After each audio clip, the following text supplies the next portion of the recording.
Section 1. You will hear a conversation between Harry and Andrea, two students who have just finished their final exams. First, you have some time to look at questions 1 to 5.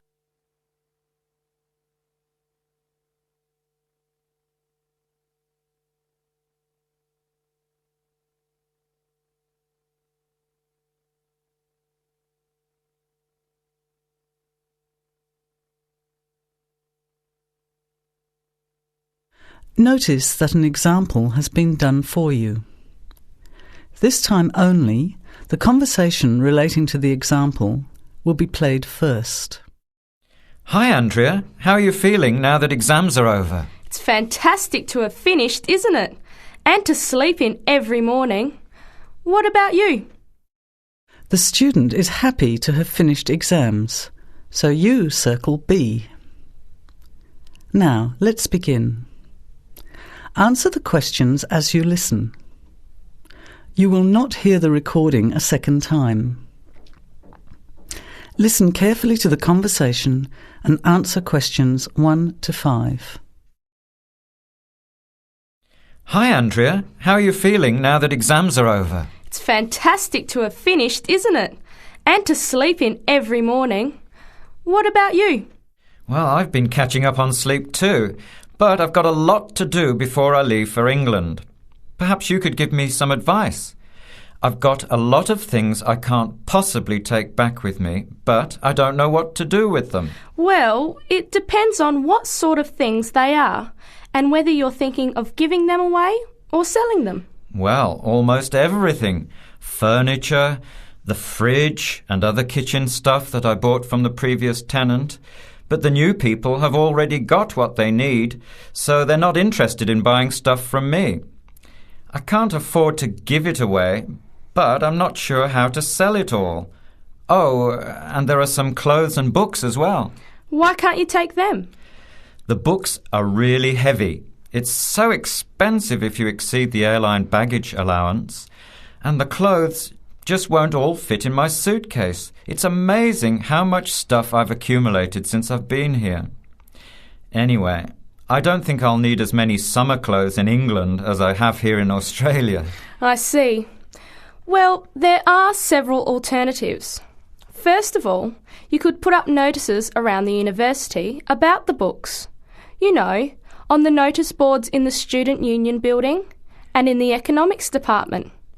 Anywhere second and third year students will see them. People are always keen to buy cheap textbooks. OK, what should I say on the notices? Just put the titles, authors and price you want, your name of course, and maybe put your phone number on those little tear-off tags. That's a good idea. And what about the furniture? You could try doing the same thing, but usually students are away all summer, so they don't want to buy furniture now. Another place to try might be a second-hand shop. Someone from the shop will usually come around and give you a free quote, and then you can decide. But you don't usually get much money for that sort of stuff. Before you hear the rest of the conversation, you have some time to look at questions 6 to 10.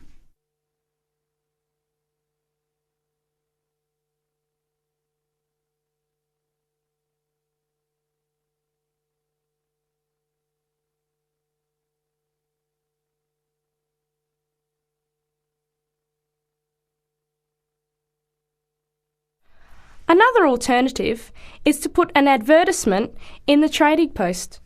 Do you know that paper? It comes out every week advertising things people want to sell. You have to pay to put the advert in and then hope people phone. Give them as much information as possible, and if they're interested, invite them to come and have a look. The hard part is agreeing on a price. No, I haven't seen the Trading Post. But I should have a look at it, and I could advertise the fridge, the microwave and the furniture. But the kitchen stuff isn't really that good. You know, old cutlery, a few pots and pans and some plates and things. What shall I do with them? Well, another option is to donate the kitchen things to a charity shop. You know, like the Salvation Army or St. Vincent de Paul? Why don't you get a second-hand shop to give you a quote first? Yes, I could do that. Find out how much they'll give me and then decide whether to sell them or give them away. But I've still got the clothes. A charity shop will take them too, as long as they're in good condition. And even though you don't get any money, at least you know that someone who really deserves some help has benefited. That's a good point. I'll advertise the expensive stuff, the furniture, and donate the clothes and kitchen stuff. Let's go and buy a trading post and you can help me write the advert.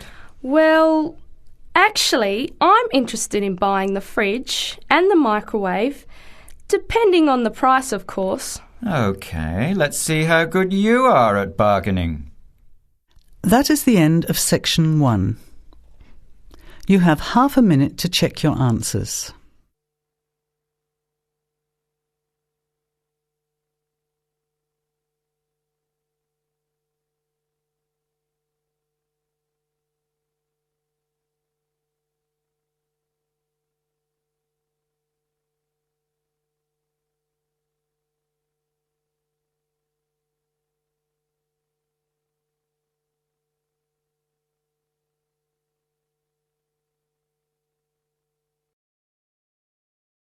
Now, turn to section 2. Section 2. You will hear a phone conversation giving information about a health and fitness centre. Before you hear the talk, you have some time to look at questions 11 to 16.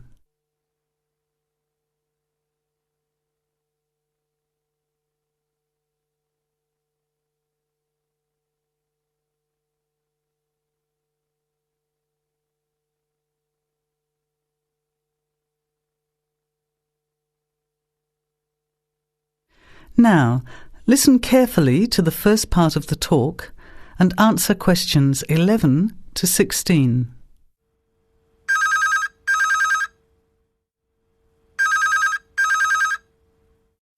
Hello? Hello, is that Miss Heidi Jones? Yes. Good morning, Miss Jones.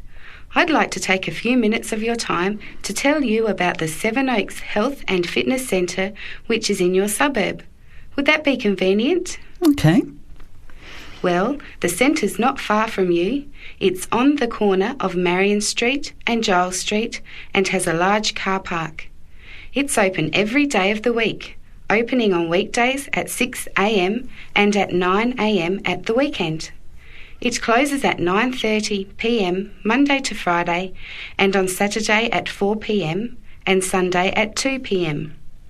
We also have childcare Monday to Saturday from 9 in the morning until midday for a small extra charge, so you can leave your children in safe hands while you attend one of our classes, or perhaps have a swim, or if you just want to relax in the spa and sauna or steam room.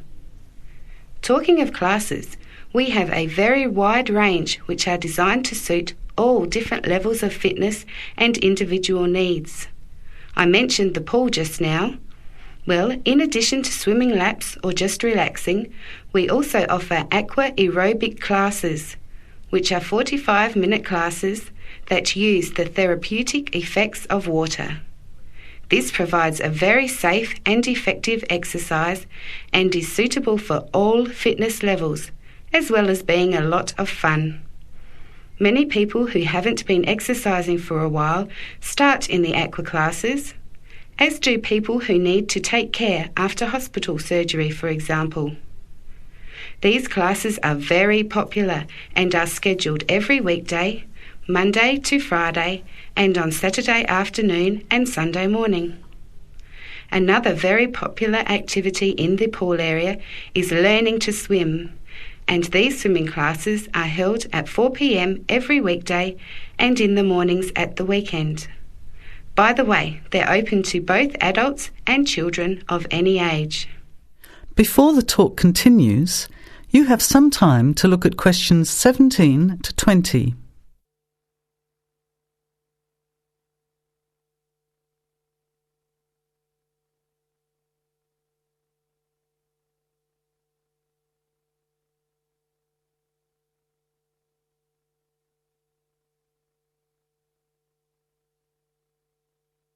Now, as the talk continues, answer questions 17 to 20.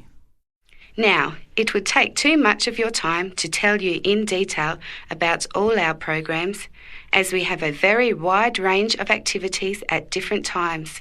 However, I'll just outline some of them. Our super circuit classes are extremely popular, and you get a good aerobic workout while toning your muscles.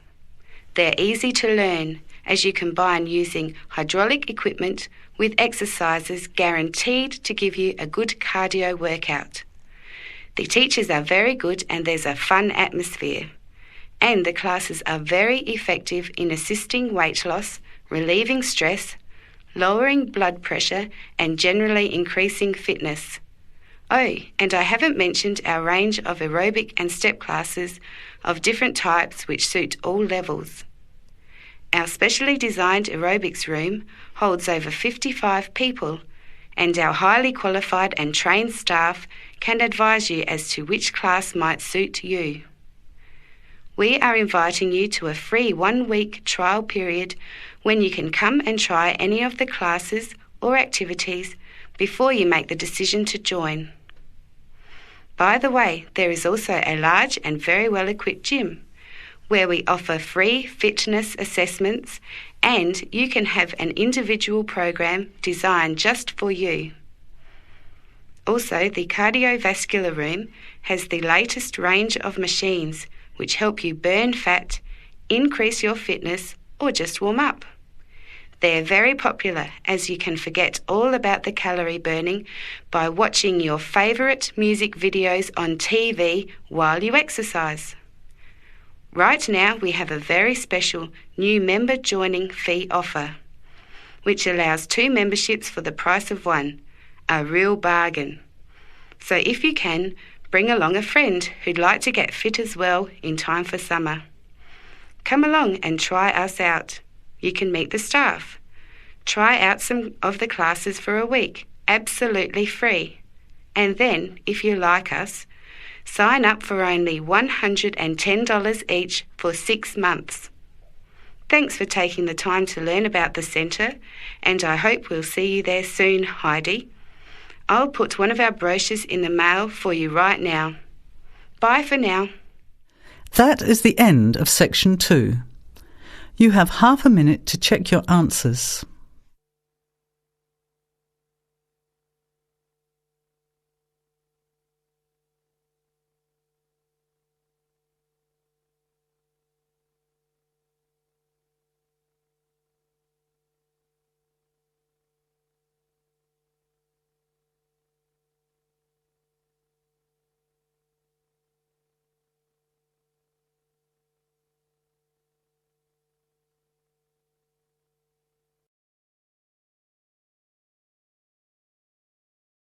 Now, turn to section 3. Section 3. You will hear 2 business studies students, Evelyn and Mark, preparing for a seminar presentation. Before you hear the conversation, you have some time to look at questions 21 to 25.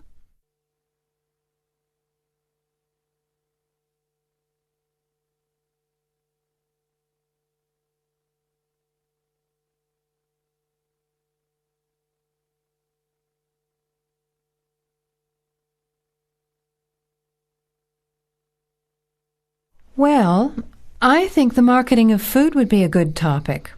I read a very interesting article the other day about the Canadian food market.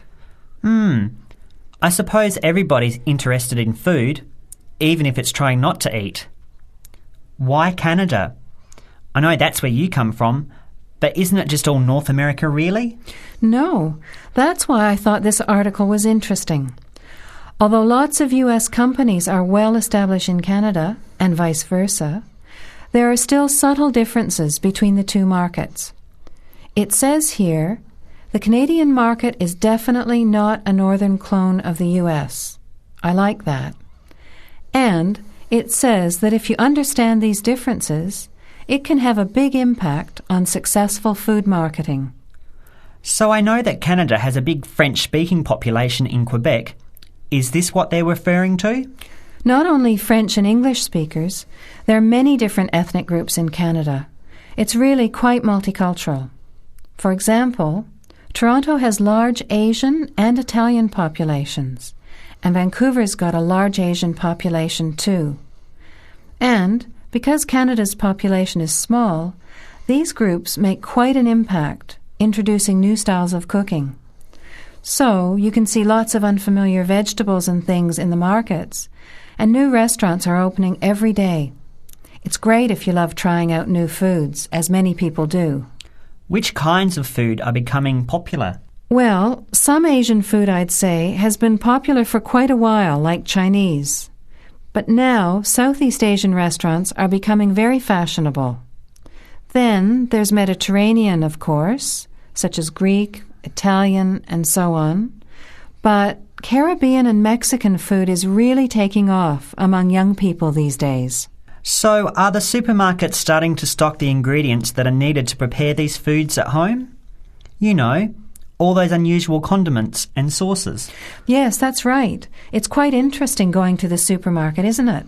And noticing how they're introducing sections for foods of different nationalities. You can buy quite exotic products locally these days. The article mentioned that 80% of the Canadian retail market is controlled by 8 major national supermarket chains, so that when they introduce changes, they can happen quite rapidly. OK. Well, how are we going to organise this seminar then? I made some notes on the trends in the Canadian market, about changing tastes, and also patterns for where food is consumed. I thought maybe we could summarize it into a chart or table, and maybe use the overhead projector to present it. Good idea. Maybe I could have a look for similar trends and tastes in Australia and the UK for comparison. Let's have a look at what you found.